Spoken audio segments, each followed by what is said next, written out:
Merdeka.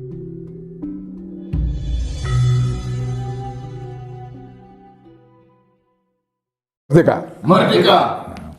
Begini saudara-saudara, kalau yang ditanyakan itu tentang apa? Jadi saya memulainya dengan jelas juga berdasarkan keinginan atau permintaan. Jadi kalau ditanyakan tentang dasar negara, itu kaitannya sangat jauh sekali sebelum Republik Indonesia merdeka, sebelum ada kerajaan-kerajaan di bumi Nusantara ini, karena dasar daripada Pancasila itu sendiri adalah bukan dibuat oleh Paduka Yang Mulia Soekarno, bukan diciptakan oleh Paduka Yang Mulia Soekarno, tapi Paduka Yang Mulia Soekarno penggali Pancasila dari adat istiadat bumi Nusantara. Jadi didapat daripada leluhur-leluhur atau karhun-karhun Nusantara. Itu perlu dicatat bahwa Bung Karno atau Paduka Yang Mulia Soekarno adalah penggali. Jadi penerus dari sebelum beliau. Jadi leluhur kita dulu itu sudah menggunakan Pancasila, Bhinneka Tunggal Ika, itu sudah ada, makanya kerajaan-kerajaan dulu sangat makmur. Kenapa? Dasarnya jelas, Pancasilanya jelas.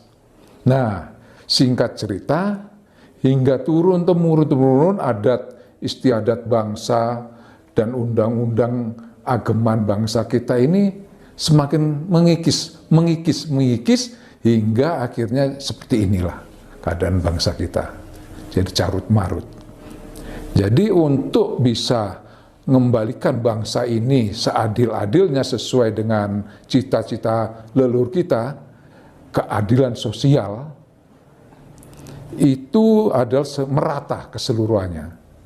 Nah, itu harus mengembalikan Pancasila yang aslinya kepada bumi Nusantara ini yang sekarang disebut Republik Indonesia. Karena apa? Yang sekarang kita pakai itu Pancasilanya palsu. Yang saya katakan itu palsu. Kenapa? Sejak tahun 65 setelah G30S, G-Stok ya, saya mengatakan G-Stok, gerakan November, Oktober. Jadi di sini setelah Paduka Yang Mulia Soekarno diturunkan dengan paksa, sejak itu juga Pancasila sudah diubah. Jadi kalau sudah Pancasila berubah itu sebagai pondasi dasar negara, ibaratnya rumah itu pondasi rumahnya sudah nggak benar, campurannya sudah amburadul, maka bangunan itu pun akan runtuh, akan goyang karena dari kuatnya. Nah, untuk itu kembalikanlah Pancasila yang aslinya. Jadi sekali lagi bahwa Pancasila yang sekarang kita pakai bersama itu palsu.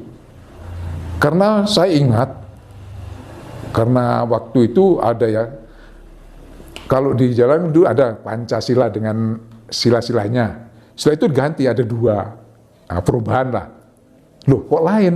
Gitu. Nah kita waktu diajar di sekolah juga Pancasila yang asli, bunyinya nggak seperti sekarang. Nah, pertama, sila yang pertama ya dari Pancasila, sila yang pertama, ketuhanan yang Maha Esa, prikemanusiaan, kebangsaan, kedaulatan rakyat, selalu keadilan sosial. Begitu ya. Jadi kalau kita sangat-sangat memang Pancasila itu bukan agama. Sekali lagi, Pancasila itu bukan agama. Tapi di sini, karena kita beragam-ragam agama, beragam-ragam suku bangsa, beragam-ragam pola manusianya dengan beragam-ragam adat istiadatnya, maka tidak bisalah di sini dipakai secara hukum agama. Kalau hukum agama berarti kita akan terpecah belah. Itu perlu catat, terpecah belah. Maka kalau ada orang akan mengganti Pancasila dengan hukum agama, siap-siap untuk hancur. Kita akan jadi Bisa jadi negara serikat seperti yang dicita-citakan oleh zaman revolusi, ada yang ingin jadi negara serikat. Bung Karno mengatakan republik, negara kesatuan Indonesia, Republik Indonesia, begitulah. Maka dari situ Pancasila yang asli harus diketahui oleh masyarakat banyak, terutama bangsa Indonesia ini. Karena Bung Karno sudah memperkenalkan juga tentang Pancasila ini pada tahun 60-an itu waktu konferensi di PBB pada waktu itu. Diperkenalkanlah Bung Karno, memperkenalkan Pancasila dan disambut dengan sangat oleh negara-negara lain pada waktu itu. Sehingga beliau diangkat sebagai leader dunia, jadi pemimpin dunia. Itu sejarahnya tahun 60-an itu dimulainya. Dari situlah banyak kapitalis Barat yang tidak suka. Nah, situ lalu dicanangkan pembunuhan Soekarno beserta anak turunnya jangan sampai jadi pemimpin. Jelas sudah, dan ternyata benar. Begitu. Makanya Inggris, Amerika terutama, yang di belakang para pemberontak-berontak pada ada DITTI, Promosta, Kahar Mujakar, dan yang lainnya. Di belakang itu Inggris, Amerika. Oh, yang backup ya? Yang backup. Jadi di sini kacau lah. Hingga saat sekarang ini cuma dulu kontak fisik di medan perang, kok sekarang secara politik. Oh, iya. Dan mereka berhasil menggantikan Pancasila, walaupun tidak diganti tetap namanya Pancasila, tapi di amandemen. Nah itu Halus ya? halus. Nah, cara berpikir, karena mereka tahu secara fisik mereka tidak akan mampu. Kalau mereka secara fisik, seluruh bangsa Indonesia akan bergerak untuk menyerang. Iya, secara fisik juga. Ya, itu sudah mereka pelajari itu. Maka mereka sekarang secara politik. Nah, disinilah makanya ada agama debat politik. Jadinya apa? Ya kasihanlah para ulama yang nggak ngerti-ngerti, jadi terseret-seret juga. Gitu. Kasihan bangsa kita yang beragama apapun juga ya. Kalau udah ikut dan politik, ya jadinya bohong. Nah, harusnya ulama itu mandito, bahasa Jawa mandito apa? Dia sebagai ukur untuk memberikan masukan-masukan, memberikan nasihat, saran, itulah sebenarnya posisinya para ulama, para pendeta, para kiai. Posisi mandito itu harusnya misal nih sebagai ketua PBNU atau pimpinan Muhammadiyah tidak pas kalau kemudian memberikan wah NU ke gerbong ini Ya, iya. pilih nomor 1, nomor 2 Sudah tidak benar. Nggak benar ya? Sudah tidak benar. Karena NU sudah didirikan kan suatu organisasi, bukan untuk berpolitik. Nah itu. Iya. Nah makanya kita harus bisa tahu dan waspada. Mudah-mudahan Republik ini kembali kepada dasar negaranya lagi yang benar. Ya. Karena pernah pada waktu itu dalam pemerintahan Ibu Megawati sudah terjadi di gedung MPR untuk mengembalikan Pancasila yang aslinya. Ya. Tapi tidak satu partai pun pada waktu yang mendukung waktu itu Partai Nasional. Jadi waktu itu memang kursi dewan dikuasai oleh PDIP ya waktu itu. Makanya mereka berani untuk memajukan itu. Kenyataannya kalah voting. Nah, artinya apa? Udah kalah voting gini, seluruh partai yang ada tidak mendukung. Kenapa nggak mendukung? Nah, mereka yang biang keroknya juga. Terjadinya Republik sampai begini, terjadinya Pancasila diganti.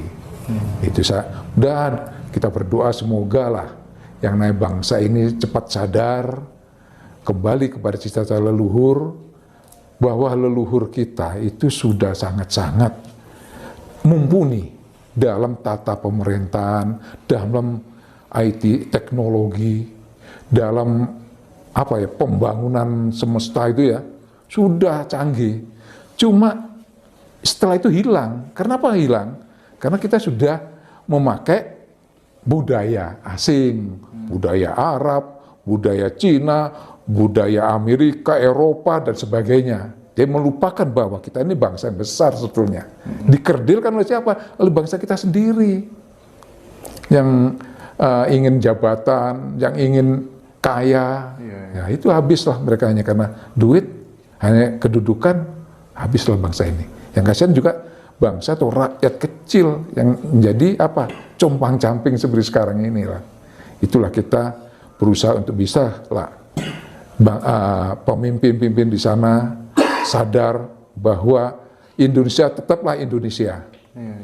Kalau bangsa asing datang sini, monggo dipersilakan. Tapi ya kita saring gitu. Jangan terus budaya mereka kita pakai juga di sini seperti mereka di negara yang sana. Nggak bisa, adat istiadat kita tidak sama mereka. Kok sudah mau menyamakan, berarti sudah lupa dengan ciptaan Allah itu awalnya bagaimana. Menciptakan berbangsa-bangsa dan bersuku agar saling mengenal. Jadi banyak bangsa, kalau dia hanya dijadikan satu lagi, artinya apa? Mengkerdilkan tentang Allah yang maha besar tadi. Gitu ya. Jadi cepatlah sadar, mudah-mudahan bangsa kita ini bangsa yang besar, setelah ini sadar dan kembali menjadi bangsa yang mengayomi seluruh dunia, seperti yang diciptakan leluhur kita dan yang pernah digunakan, sudah pernah diterapkan oleh leluhur kita. Jadi leluhur kita sudah pernah menerapkan, menghayu-hayuni bawono tadi bahasa Jawanya. Jadi sudah memayungi dunia. Makanya Paduka Yang Mulia Soekarno itu adalah Pancasila, itu adalah untuk menghayungi bawono. Begitu. Tapi banyak negara yang tidak senang juga. Jadi mereka hanya ingin enaknya sendiri. Nah, akhirnya apa? Habisin dulu Pancasila sebagai dasar negaranya. Karena Cina sumber hukum bangsa kita. Nah, dari situ baru rakyatnya dipengaruhi dengan adat istiadat atau budaya asing sini. Akhirnya sampai sekarang, terutama yang muda-muda, cara berpikirnya beda. Jadi gini, kondisi realitas sosial hari ini, khususnya kita sebagai orang Jawa begitu ya, ketika kemudian tidak menggunakan budaya, taruh aja misalnya budaya orang Arab ini, kita itu begitu bangga dengan budaya orang Arab, sementara ketika berbicara tentang budaya kita sendiri seolah-olah itu menjadi sesuatu yang jadul lah, kuno lah, dan lain sebagainya. Terus punya uang, kelihatan kaya gitu, belum berangkat haji itu seolah-olah udah didiskreditkan di masyarakat. Uangnya banyak, tapi nggak mau berangkat ke Mekah, begitu kan ya? Iya. Dan kadang ini yang saya agak gergeten, Pak Bagus. Ada orang berangkat ke Mekah, ini teman saya sendiri kebetulan. Iya. Di sana ketika pas muter Ka'bah gitu kan. Iya. Waduh, dapat perlakuan yang nggak tubuhnya ganggu sampai kesakitan, lapor sama polisi sana juga nggak digubris ya, kayak model begitu. Ini kan oknum yang justru kemudian apa ya, merusak agama sendiri. Nah, gimana tatanan orang Jawa sendiri sebagai pengganti daripada laku haji itu sebenarnya apa menurut Pak Bagus? Nah, gini, saya contoh tadi, kalau tidak ingin ada bangsa kita, khususnya Jawa ini tidak mau naik haji, walaupun kaya. Nah, mungkin orang ini yang dia patuh dengan ajaran Jawanya, saya kejawen. Iya. Jadi mereka, gopo, Gusti Allah ku ndikene yo ono kok adu-adu teko rono. Lebih baik kalau saya daripada uang itu, memang itu hukum, ya. Hukum haji, naik haji itu jelas. Tapi bagi yang mampu, loh, mampu itu bukan uangnya aja loh, mampu fisiknya, mampu cara berpikirnya. Agama itu apa sih? Oh, datang sana pulang sini juga untuk supaya bisa disalimin orang, supaya panggil Pak Haji, Bu Haja, hanya kebanggaan. Kebanggaan berarti sudah untuk kesombongan. Terus apa yang dapat sana? Nggak dapat nilai-nilai ketuhanannya, nggak ada. Demikian. Sampai 4 kali datang sana, kan cukup 1 kali. Nah, kasihkan terutama, amalkan kepada saudara yang nggak mampu dulu, amalkan kepada tetangga yang nggak mampu, amalkan kepada yang lainnya. Kalau bangsa kita sadar tentang itu, duit kita nggak lari kemana-mana. Waduh, sebentar.